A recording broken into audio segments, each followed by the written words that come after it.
ข้อยเว้าหยอกซื่อๆข้อยบ่ฮู้ดอก What? ข้อยบ่เคยกินข้อยกินบ่เป็นแต่ว่ากับข่อยบ่ได้สนะบ๊ายบาย อ้าวสำบายดี บ่สบายดีปานใด เป็นหยังวะ อยากกินเบียร์ อ้าวไปแล้ววะ บ่มีคนพาไป เดี๋ยวจักหน่อยพาไปได้บ่ กินอยู่ไสล่ะ เอาเจ้าอยากไปไสล่ะ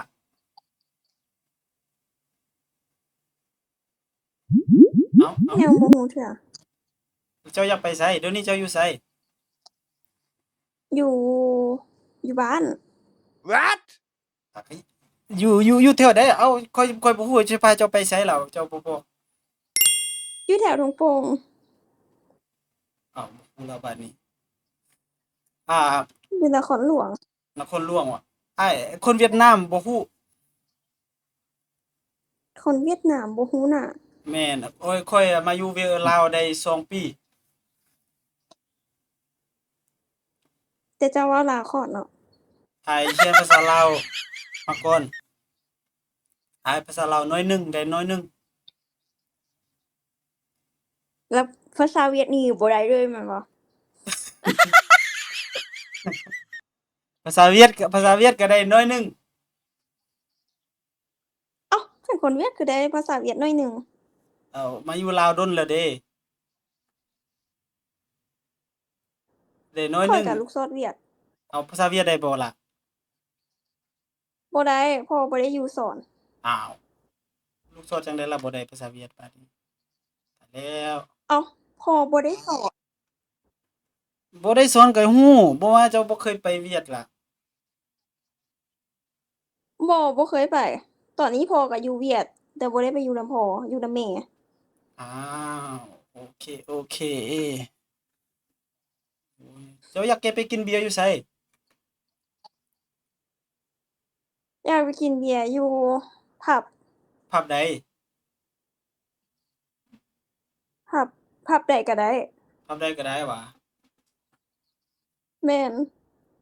โอเคเจ้ากะว่าเจ้าสิหมดจักแก้วล่ะบัดนี้เอ้า น่าจะเบิด2หลัง สองลัง ขี้โม้ แม่น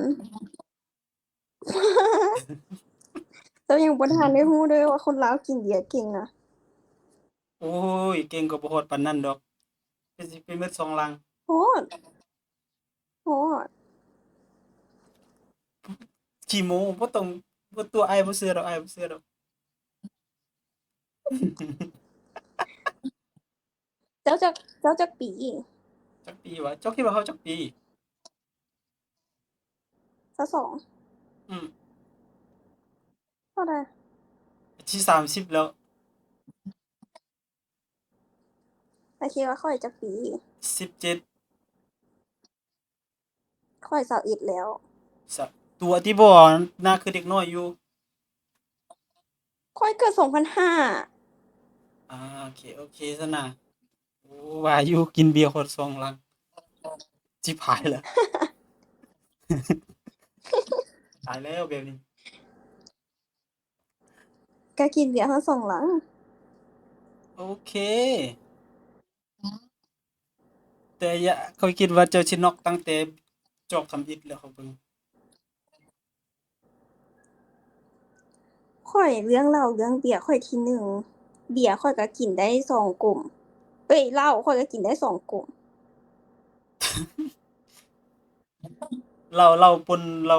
นำหมักไหม้ที่บ่ บ่ได้บ่แม่นเหล้าป่นน้ำหมักไม้เหล้าป่นโซดาเป๊ปซี่นี่แหละ โอเค ได้เบิดนะเดี๋ยวเจอกันมื้อแลง เจ้าสิไปไส เอาแล้วเจ้าอยากไปไส ตอนนี้เจ้าอยู่ไสซะเจ้ายังบ่ฮู้ซ้ำว่าเจ้าเองเจ้าอยู่ไส เดี๋ยวนี้ข้อยอยู่นครหลวงคือกันเดี๋ยวนี้น่ะ อยู่นครหลวงอยู่ไสล่ะ แถวใกล้ๆกับเวกัส อ๋ออยู่ใกล้เวกัส ใกล้ๆกับเวกัสแล้วเจ้าสิไปไสล่ะบัดนี้นะไปออสการ์วะ